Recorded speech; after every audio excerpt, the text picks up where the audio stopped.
सुप्रभात बच्चों। आप लोग अपना अपना अटेंडेंस बना लें।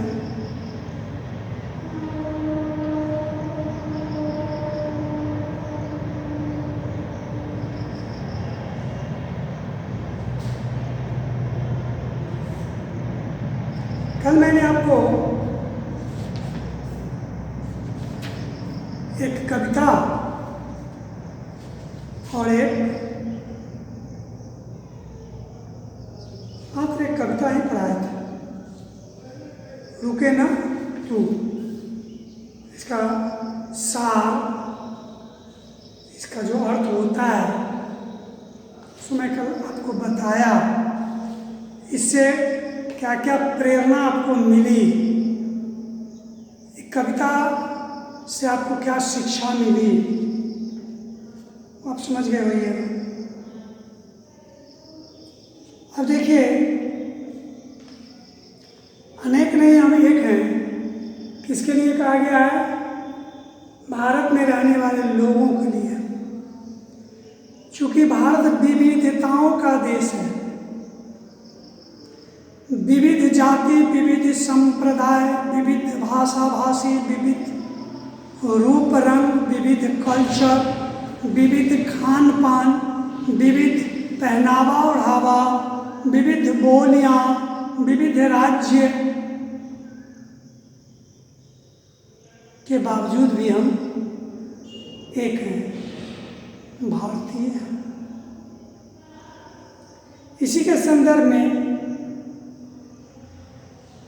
लेखक ने एक बार पुनः हमें ये समझाने का कोशिश किया है कि देखो, यह देश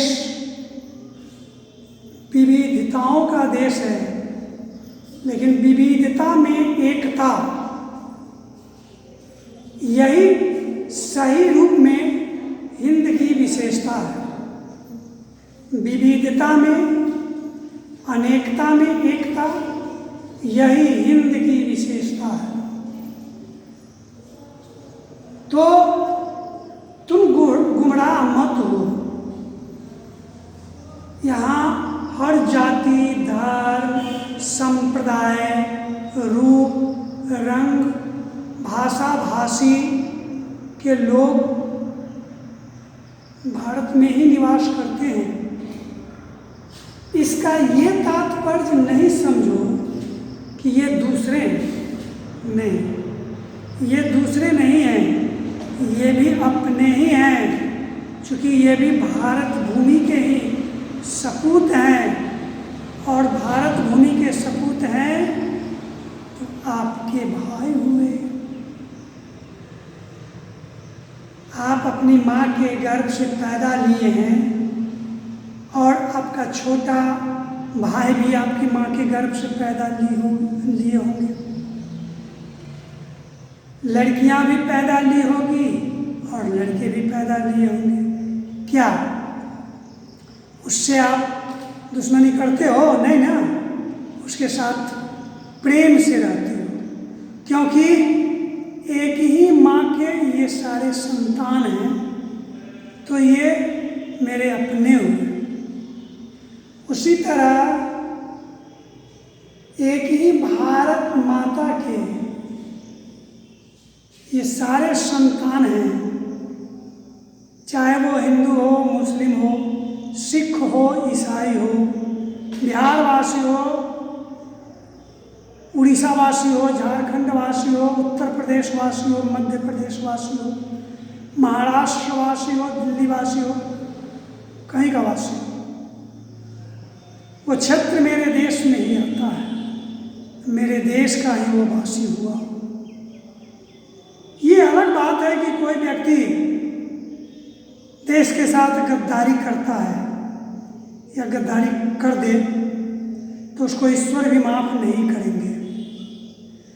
देश के गद्दारों को ईश्वर भी माफ नहीं करेंगे। जिस देश में तुम रहते हो, जिस देश ने तुम्हें शरण दिया है, जिस देश ने तुम्हें स्वच्छ पवित्र हवा प्रदान कर रहा है, जिसने तुम्हें रहे हैं, जीवन रक्षा के लिए अन्न प्रदान कर रहे हैं। क्या तुम्हारा यही फर्ज है कि तुम उस मातृभूमि के प्रति दुष्ट हो जाओ? कोशिश करो कि यह मातृभूमि का सर्वनाश हो जाए। ऐसा कोई मजहब नहीं सिखाता है, कोई मजहब ऐसा नहीं सिखाता है कि जिस देश में रहते हो उस देश से नफरत करो। लेकिन आज कुछ ऐसे लोग हैं जो पैसा के लोभ में, किसी खास चीज के लोभ में अपने देश तक को नहीं बूझते हैं। ये जम्मू कश्मीर मेरा अभिन्न अंग है और जम्मू कश्मीर के लोग आतंकवादी बन जाते हैं। क्यों? पैसा का ऐसा लोभ उसको मिलता है, आतंकवादी बन जाते। अरे तो तुम पैसा के लोभ के कारण तुम अपने मातृभूमि के साथ गद्दारी करोगे, तुम्हें ईश्वर कभी माफ नहीं करेंगे। इस जीवन में ही नहीं, दूर दूर तक के जीवन में तुम इसी तरह जन्म लेते रहोगे और कहीं तुम्हें शरण नहीं मिलेगा। एक बार जिसने भारत माता के साथ अन्याय किया तो हम लोगों का कहना है कि हम सभी एक हैं। अगर यही मानसिकता सबों के दिल में हो जाए तो वह दिन दूर नहीं कि विश्व शक्ति बनकर के अमेरिका नहीं बल्कि एक दिन भारत उभरेगा। इतना यहाँ मार काट, दंगा फसाद, गृह युद्ध है ना होता है। हर जाति संप्रदाय के लोग, कभी कोई संप्रदाय के लोग आतंक फैलाते हैं, कभी कोई संप्रदाय के लोग आतंक फैलाते हैं। इसके बावजूद भी तो हमारा देश किसी देश से कमज़ोर नहीं है। आज चीन को जवाब देने के लिए महीनों से जो है कि चीन के कलेजा पर, छाती पर चढ़ा हुआ है। चीन को लगता था क्या जो भारतीय तो है, 62 में इसको हराए, इसकी क्या विरासत है हमसे टकराने की। थोड़ा भुड़की मारेंगे और पहले से तो इसका जमीन हम हड़पे ही हुए हैं। इतना से मेरा काम नहीं चल रहा है। एक भुड़की मारेंगे फिर पीछे हटेगा सैनिक, फिर जो है जो कि 10, 20, 25, 50 एकड़ पर फिर चढ़ाई कर देंगे। लेकिन शायद वह चीन इस बात को समझने से भूल गया कि अब पुराना भारत नहीं है, आज पहले का भारत नहीं है, आज नया भारत हो गया। और नया भारत घर में घुस के मारता है। ये भी क्षमता उसके पास है। तो हम जब आपस में मिल करके रहेंगे तो दुश्मन भी कमज़ोर हो जाएगा। हमें आपस में दुश्मन जो है सो फूट डलवा करके आपस में लड़ाई झगड़ा दंगा फसाद करवा देता है और अपना उल्लू सीधा कर लेता है। सोचो कि आज हम अगर आपस में लड़ेंगे, चीन अपना उल्लू सीधा करेगा, क्या उसमें से तुमको दे देगा? क्या 1 इंच भी नहीं देगा तुमको स्पेशल कि चलो उस समय भारत की भूमि लेने में तुम हमारी मदद किया था, चलो अब तुम कहाँ बसोगे? जब भारत अगर चीन ले लिया तो तुमको तो खदेड़ के मार करके निकालना देगा जी। अब तुम न सोचो कि तुम्हारा शरण कहाँ मिलेगा। मैं सभी जाति, सभी धर्म, सभी संप्रदाय के लोगों को आगाह करना चाहता हूँ, चाहे वो हिंदू हो, मुसलमान हो, सिख हो या फिर ईसाई हो। ठीक है, बंद था क्या सर? आप अपने देश के प्रति निष्ठावान बनिए, देश से बढ़कर कुछ नहीं है। आपको देश है तभी आप देश में लड़िएगा भी, झगड़िएगा भी, कम से कम एक देश तो मिला हुआ है आपको। घर तो बना सकते हैं, रह तो सकते हैं, लेकिन कल्पना कीजिए कि जब अंग्रेज आया था हमारे देश पर, तो चाहे हिंदू हो, मुस्लिम हो, सिख हो, ईसाई हो, सबके साथ बर्बरतापूर्ण व्यवहार करता था, नाक दम कर दिया था। और हम लोगों के प्रयास से, हमारे शहीदों के प्रयास से हमें आज़ादी मिली।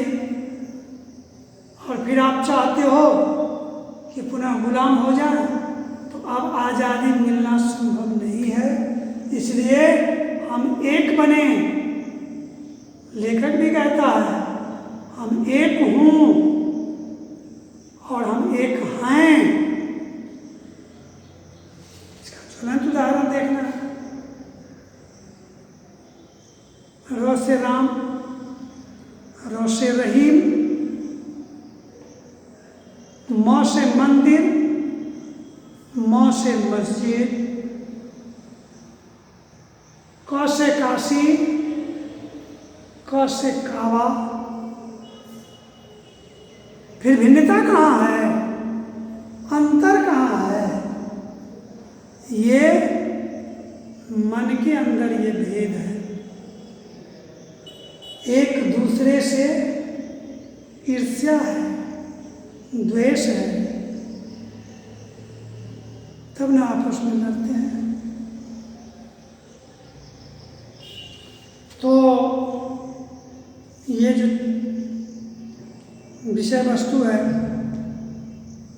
इस पर कितना हो बोला जाएगा ना, कम ही होगा।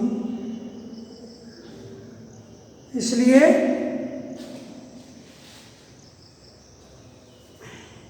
इसको पढ़ लीजिएगा, बड़ी बात है। अब आज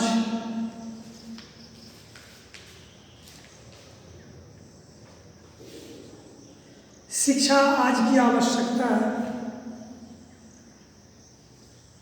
कहा गया है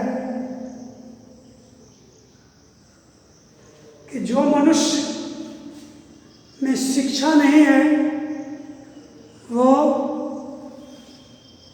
मनुष्य नहीं, जानवर के समान हो जाता है, बिना पूछ के जानवर।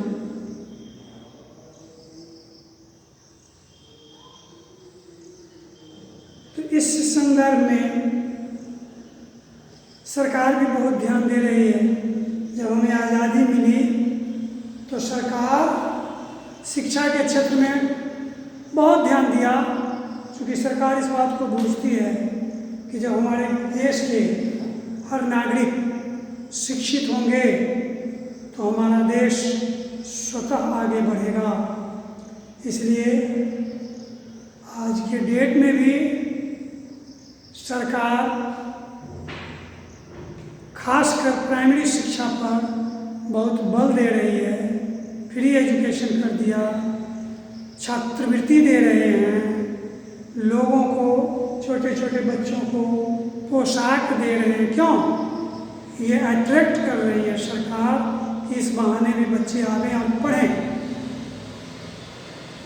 उसको साइकिल दे रही है सरकार, कपड़ा दे रही है पहनने के लिए सरकार, भोजन के लिए अन्न दे रही है सरकार। इतना ही नहीं, कलम, कॉपी, कागज, किताब के लिए, किताब तो फ्री दे रही है, और सब जो स्टेशनरी है उसके लिए समय समय पर पैसा देती है सरकार। अब क्या करेगी? इतना हमारे प्राथमिक शिक्षा पर दिया जा रहा है सरकार के द्वारा, ये सरकार का योगदान है। उतना ही नहीं, मेधावी जो विद्यार्थी होते हैं उनको आगे के पढ़ाई करने के लिए कॉलेज में उनका सीट आरक्षित कर दिया है सरकार ने कि नहीं भाई, पहले इस व्यक्ति को एडमिशन होगा, समझे कि नहीं। तो सरकार बहुत ध्यान दे रही है शिक्षा पर, पढ़ने की आवश्यकता है, जागरूक होने की अभी आवश्यकता है। समय समय पर सरकार भी हमें जागरूक करती है ना।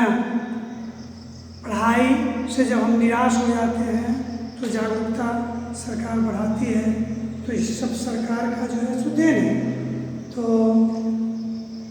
ठीक है, आज के इस वीडियो में बस इतना ही।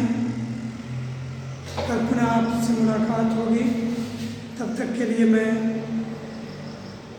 आपसे विदा लेना चाह रहा हूँ। धन्यवाद।